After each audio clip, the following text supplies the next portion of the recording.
አላዋዲው ወይም ተሐድሶ ኢዮብ ይመርን የማያውቀው ኦርቶዶክሳዊ አለ ብዬ አላስብም። ምናልባት ማታውቁት ካላችሁ አላዋዲ ነው፣ ተሐድሶ ነው። ቤተክርስቲያንን ሲበጠብጣት፣ ሲያምሳት፣ ሲሰድባት የነበረ በቅርብ ጊዜ እንኳን ማለት ነው። ስራ መልቀቅ እፈልጋለሁ ያለ ሊደበደብ ወይም ሊታሰር ይችላል።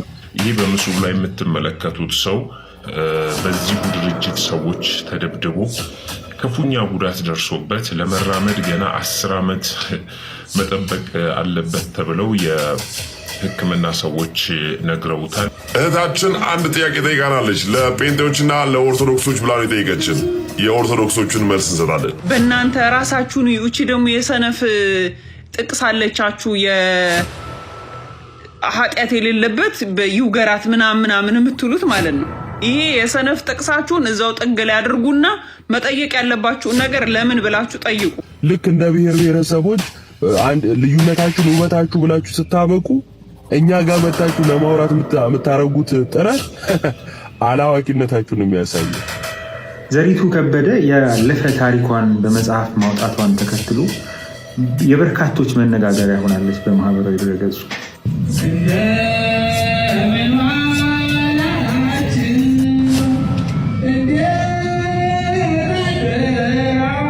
ወልድኪ ነፍሳት ሶባራየኪ በእሳተ ኩነኔ ዘሃሙ ማርያም ትብሊ በንቲ አዎሙ። እህታችን አንድ ጥያቄ ጠይቃናለች። ለጴንጤዎችና ለኦርቶዶክሶች ብላ ነው የጠየቀችን። የኦርቶዶክሶቹን መልስ እንሰጣለን። እስቲ ዛሬ አንድ ጥያቄ ልጠይቃችሁ። ለጴንጤዎችም ለኦርቶዶክሶችም ነው ይሄ ጥያቄ ነው። 2 ሰዎች ነበሩ እና አንደኛው በጣም ለረጅም ዓመት በእግዚአብሔር ያመነና የጽድቅ ጥያቄዋን ላስተጣጥረላችሁ ረጅም ደቂቃ ስለሆነ ማለት ነው። 2 ሰዎች አሉ። አንደኛው ዘመኑን ሙሉ የጽድቅን ስራ ሰርቶ መጨረሻ ላይ ሊሞት አካባቢ ኃጢአት ቢሰራ፣ ሁለተኛው ደግሞ ዘመኑን ሙሉ ኃጢአት ሰርቶ ሊሞት አካባቢ መጨረሻ ላይ የጽድቅን ስራ ቢሰራ በጌታ ቢያምን የጌታ ክርስቶስ ፍርዱ ምን ይመስላል ነው ጥያቄው። የኔ እናት ረከማይነካ ጋር ታነካኪ። አሁን ጥያቄ ጠፍቶ ነው። በጌታ ምህረትና በጌታ ፍርድ ላይ እኔ የምሰጥሽ አስተያየት ፍርዱን ለሱን ተወ። እስቲ አጉል መመጻደቅን እናቁም። ረባካችሁ ዝማብን። አላዋዲው ወይም ተሐድሶ ኢዮብ ይመርን የማያውቀው ኦርቶዶክሳዊ አለ ብዬ አላስብም። ምናልባት ማታውቁት ካላችሁ አላዋዲ ነው፣ ተሐድሶ ነው። ቤተክርስቲያንን ሲበጠብጣት፣ ሲያምሳት፣ ሲሰድባት የነበረ በቅርብ ጊዜ እንኳን ማለት ነው። ዩቲዩብ ላይ የገባችሁ እዩ። 5 or 4 መጽሐፍቶችን የጻፈ የተሐድሶ ማለት ነው። ለሰንበት ትምህርት ቤቶች መበተን ዋነኛ ምክንያት ሲያበጣብጥ የነበረ ሰንበት ትምህርት ቤቶችን ካህናትን ለምንፍቅና ለተሐድሶነት ሲመለምል ቤተክርስቲያኗን እንደዚህ በአንድ እግሯ ሲያምሳት የነበረ ሰው አሁን ቤተክርስቲያን ገብቶ ካባ ለብሶ የካህናትን መጋቤ ጥበባት ተብሎ ተሹሞ እንዴት ነው ወደ ቤተክርስቲያን ተመለሰ ተብሎ ይቅርታ ተደርጎለታል፣ ከካህናት የተሰጠውን ነገር ተቀብሎ ቀኖናውን ጨርሶ ተመልሷል የሚባል ዜና ሳንሰማ ተቀምጦ ጭራሽ ስብሰባ ላይ የአንድ ጉባኤ አስተባባሪ ሆኖ ጭራሽ ፕሬዘንት አድራጊ ሆኖ ተቀምጦ አየነው። አዘምመን ኦርቶዶክሳዊ የሆነ በሙሉ የመጠየቅ መብት አለው። እናንተ ማናችሁ?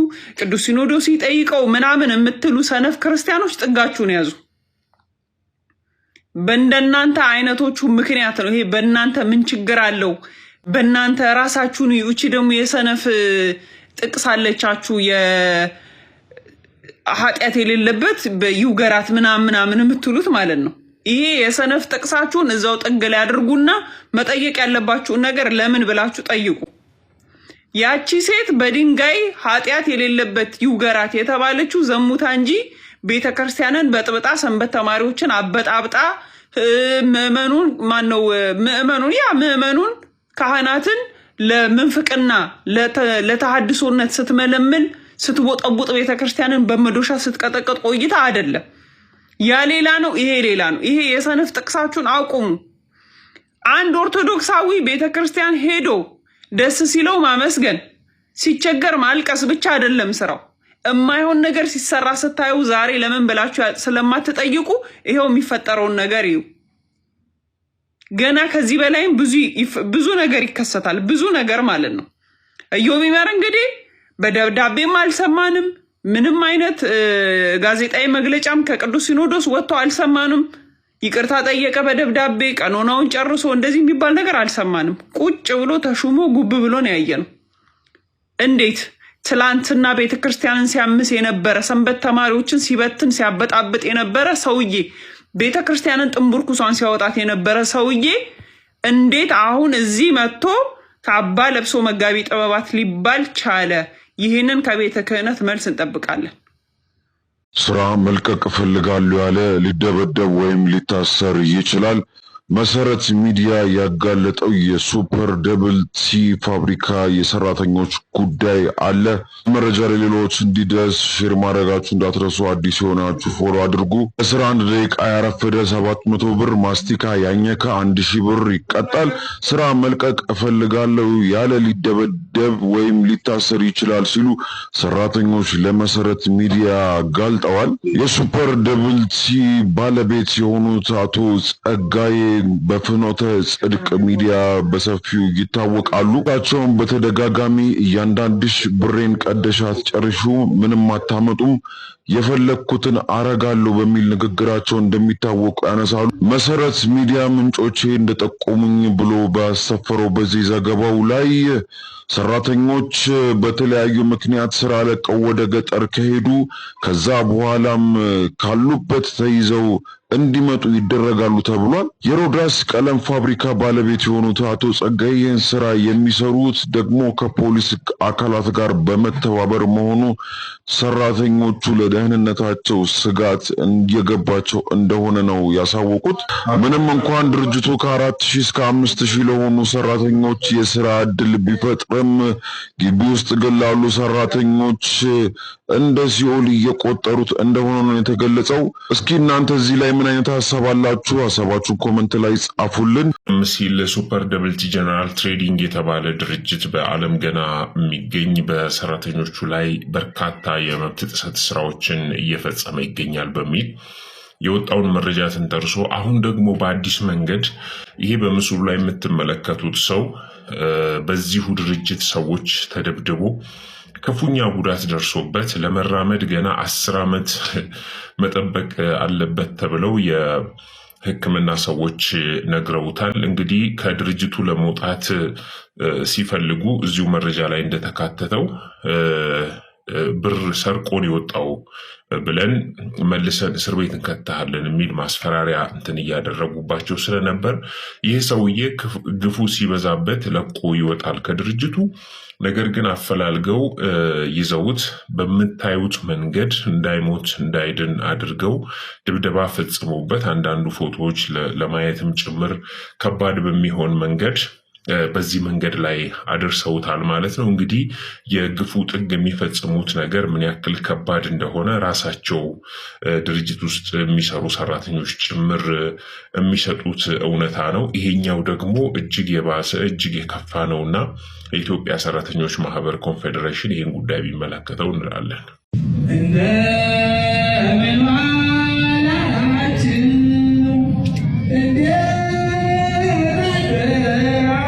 ስለ ነገ ቤተክርስቲያን የምትጨነቁ ሁሉ ይህን ቪዲዮ ከመቼውም ጊዜ በላይ ሼር እንድታደርጉትኝ ኮሜንት ሴክሽን ላይም ስለ ነገ ቤተክርስቲያን እያላችሁ እንድትጽፉልኝ ጠይቃችኋለሁ። እንደምታውቁት ከጠቅላይ ቤተ ክህነት እስከ ደብር ድረስ የሚወርድ የተለያዩ የሥራ ክፍሎች አሉ። ከነዚህ ክፍሎች መካከል አንዱ ደግሞ የስብከተ ወንጌል ክፍል አንዱ ነው። የስብከተ ወንጌል ክፍል ደግሞ በቃለ ዓዋዲያችን መሰረት የተሰጠው የሥራ ኃላፊነትና ድርሻ አለው። ታዲያ በቃለ ዓዋዲያችን በአንቀጽ 18 ከቁጥር 1 ላይ የስብከተ ወንጌል ኃላፊነትን ስራና ድርሻቸውን ሲዘረዝር እንዲህ ይላል። የስብከተ ወንጌል ክፍል የየዕለቱን መርሃ ግብር በማዘጋጀት በዕለተ ሰንበትና በአበይት በዓላት ለሕዝበ ክርስቲያኑ በማዕከል በተፈቀደላቸውና በታወቁ መምህራን ትምህርት እንዲሰጥ ያደርጋል ይላል። ቃል በቃል በዚህ ክፍል ላይም እንደተቀመጠው እኚህ ሰውዬ ታዲያ የተጋበዙት እንዲያስተምሩ እውቅና ተሰጥቷቸው ነው ወይ? ምላሹ አዎ ከሆነ ደግሞ እንዲህ አይነት በእግዚአብሔር ላይም በእግዚአብሔር አውደ ምሕረትም አልፎ ተርፎም በእግዚአብሔር ሕዝብ ላይ የሚያላግጡ እጅግም በጣም የሚደፋፈሩና የሚዘባበቱን ሰዎች ወንጌልን ያስተምራሉ ብሎ እንደዚህ አይነት እውቅና የሚሰጠው አካል ሊያስብበት ይገባል። የነገዋ ቤተክርስቲያን የምታሳስባችሁ ከሆነ እንደዚህ አይነት አባት ሳይሆኑ አባት በመምሰል የአባቶችን ልብስ እየለበሱ ምዕመኑን የሚያሰነካክሉ ቤተክርስቲያንን የሚያስተቹ ቤተክርስቲያን ወንጌልን ማስተማር ያቃታት ይመስል በየአውደ ምሕረቱ እየወጡ ቀረርቶና ሽልላቸውን የሚያቀርቡ ሰዎችን አደብ ልታስገዟቸው ይገባልና ቤተክርስቲያናችንን ለነገው ትውልድ ለማስተላለፍ ዛሬ ላይ አጥብቀን እንድንሰራ በልጅነት መንፈስ እጠይቃችኋለሁ። ገድለ ዮሐንስ መጥምቀ መለኮት በመባል የተጻፈው መጽሐፍ ሙሉ ለሙሉ የቤተክርስቲያን አስተምሮ የማይወክል የሚያዛባ ስለሆነ እንዲወገዝ ተደርጓል። አንዳንድ ፕሮቴስታንቶች በዚህ ዜና ላይ በጣም እንደው በእኛ ጥረት ነው ምናምን አይነት ነገሮች ሲናገሩ እያየው ነበርና እዚህ ኮሜንትም እንዳያችሁት ታድሶ ምንድነው የሆነ የታድሶ ስኬት እንደሆነ አይነት ነገር ማለት ነው። ሰምታችኋል? ጆሮአችሁ ይሰማል፣ ግን የምታስተውሉት ነገር አለ። መምህሩ ሲናገሩ ከቤተ ክርስቲያን መሰረታዊ ትምህርት ጋር አብሮ መሄድ ስላልሆነ ወይንም ደግሞ በቤተ ክርስቲያን ትምህርት ተመዝኖ ልክ ስላልሆነ ነው ያሉት። እኛ መመዘኛ ትምህርት አለን ማለት ነው። ስለዚህ አባቶች መዝነው ልክ አይደለም ብለው ያሰቡትን እንደዚህ ሊያስቆሙት ይችላሉ፣ ሊያግዱት ይችላሉ። የተስተካከለውን ከእምነታችን ጋር ማይጋጨውን ነው የምንቀበለው ማለት ነው። እናንተ በምን ሚዛን ነው ትምህርታችሁን ያዛችሁት? እስኪ ድፈሩና በኔ ሚዛን ኢየሱስ ለዓለም አልሞተም የሚለውን አወግዛለሁ ህብረት አላረግም ብላችሁ እስቲ የትኛው የካውንስል ነው ይሄን ሊያወግዝ የሚችለው? እስኪ ይሄንን አውጡና አውሩ። ይሄ ብቻ አይደለም፣ አስቀድሞ የተወሰነባቸው ናቸው የሚድኑት የሚለውን ውጡና ስህተት ነው በሉ፣ ወይም ደግፉና ይሄን የማያምኑትን ስህተት ናቸው በሉ። ጥምቀት ለድህነት የሚሉ መካነ ኢየሱሶችን ስህተት ናቸው ብላችሁ እስቲ አውግዙ። ወይንም ደግሞ ጥምቀት ለድህነት አይደለም የሚሉትን ፔንቴኮስታሎችን ስታወግዙ እናያችሁ። ልሳን አጋንንታዊ ነው የሚለውን የካልቪኒዝም ተከታዮች ድምጽ ስህተት ነው ብላችሁ አውግዙ። ወይም ደግሞ ልሳን ስህተት ነው የምትሉ ሰዎች ደግሞ ልሳን እናገራለን የሚሉትን ስታወግዙ እናያችሁ። እስቲ ውጡና የጌታ ስጋና ደም እውነተኛ ነው ለኃጢአት ስርየት ነው የሚለው ትምህርት የያዙትን አውግዙ። ወይንም ደግሞ ለኃጢአት ስርየት አይደለም የሚለውን አውግዛችሁ ህብረት አናደርግም ስትሉ እናያችሁ። መሰረታዊ ትምህርት አይደለም በሚል እናቻችለው ብላችሁ ልክ እንደ ብሔር ብሔረሰቦች ልዩነታችሁን ውበታችሁ ብላችሁ ስታበቁ እኛ ጋር መጣችሁ ለማውራት የምታረጉት ጥረት አላዋቂነታችሁን የሚያሳየው። ቁጭ ብላችሁ ልዩነታችሁን አውሩ። ዘሪቱ ከበደ ያለፈ ታሪኳን በመጽሐፍ ማውጣቷን ተከትሎ የበርካቶች መነጋገሪያ ሆናለች በማህበራዊ ድረገጹ። ማህበራዊ ድረገጹ ጠቅላላ በእሷን የተሞላው ማለት ይቻላል። አንዳንዶች በታረመ አንደበት ይህንን ነገር ማድረጓን ማውጣቷን በመጽሐፍ አይጠቅምም በሚል የተቹ ሰዎች እንዳሉ አይቻሉ። ይህ ቪዲዮ እነሱን አይመለከትም። ነገር ግን ያለፈ ታሪኳን ስለተናገረች ሊያነውሯት፣ ሊያራክሷት፣ ሊያዋርዷት የሞከሩ በጣም በርካታ ሰዎች ግን አይቻሉ። በጣም በሚያሳፍር መንገድ ማለት ነው። የሰው ልጆች ክብር የተጠበቀ ነው። በምንም ሁኔታ ውስጥ ይገኝ፣ በኃጢአት ውስጥ፣ በወንጀል ውስጥ፣ በማንኛውም ሁኔታ ውስጥ ይገኝ፣ የሰው ልጅ ክቡር ነው። ስለ አንድ ሰው ገመና ስላወክ ብቻ ያወከው ነገር እውነት ስለሆነ ብቻ እንደፈለክ መናገር ትችላለህ ማለት አይደለም። በእርግጥ በዚህ ዘመን ብዙ ሰዎች ክብራቸውን ያጡበት የተዋረዱበት በጣም በርካታ ምሳሌዎች ማንሳት እንችላለን። ይሄ በርካቶች ስለተነጋገሩበት ነው እዚህ ላይ ማውራት ያስፈልጋል እና ሁነኛ አጋጣሚ ነው ስለ ትችት ባህላችን ለማውራት ብዬ ስላሰብኩ ነው። በወንጀል ሕጋችን አንድ ነገር ስም ማጥፋት የሚባለው ሐሰት ሲሆን አይደለም፣ እውነትም ቢሆን የተናገርክበት መንገድና ዓላማ ነው ስም ማጥፋት የሚያደርገውም የማያደርገው። ስለዚህ አይደለም ስለ አንድ ሰው ያለፈ ታሪክ ይቅርና አሁን ስለሆነው ነገር እንኳን አንስተህ ሌላን ሰው ማዋረድ፣ ማንቋሸሽ፣ ማነወር አይቻልም። ስለ መካሰስ ወይም ስለ ህግ መጣስ ስለ ወንጀል መሆን አለመሆን አይደለም ማወራው፣ ስለ ጠቅላላ ማህበረሰባዊ እሴቶቻችን ነው እያወራለሁ። አንድ ሰው የሆነች ጉድፍ ሲገኝበት ልክ ራሳችንን እንደ ነጭ ወተት ቆጥረን ምንም ጉድፍ እንደሌለበት ወደፊትም ምንም አይነት ስህተት እንደማይሰራ ንጹህ ሰው ራሳችንን ቆጥረን ስህተት የተገኘበት ሰው ላይ ስንረባረው የዛን ሰው ቅስም ለመስበር የምንሄድበት ርቀት በጣም ነው የሚያሳዝነው። በእርግጥ ያልተገባ መንገድ የሚሄዱ ለትውልዱ አራያ መሆን የማይችሉ ሰዎችን ከስህተታቸው ለመመለስ በታረመ አንደበት የሚደረግ ትችት ተገቢና ትክክል ነው። ግን ለተራ የዕለት ፍጆታችን፣ የወሬ የቧልት ፍጆታችን፣ የወሬ ሱሳችን ወይም ይሄ በማህበራዊ ድረገጽ የለመድነውን አይነት ተራ ቧልትና ንግግር አድርጎ ለማለፍ ሲባል የአንድን ሰው ክብር በዚህ ልክ ማዋረድ ለፍጹም ተገቢ አይደለም። እሷ ይሄንን ነገር ስትጽፈው ካለፈ ህይወቷ ሰዎች እንዲማሩ አስባል። ይህንን ማድረጓ ትክክልም ይሁን አይሆንም፣ ግን መልሶ የእሷ ማነወሪያ የሚሆንበት ምንም ምክንያት አይታይም። እስኪ የትኛው ሰው ነው ያለ ስህተት ያለ ጉድፍ ከትላንት ዛሬ የደረሰው ነገንስ የሚሻገረው?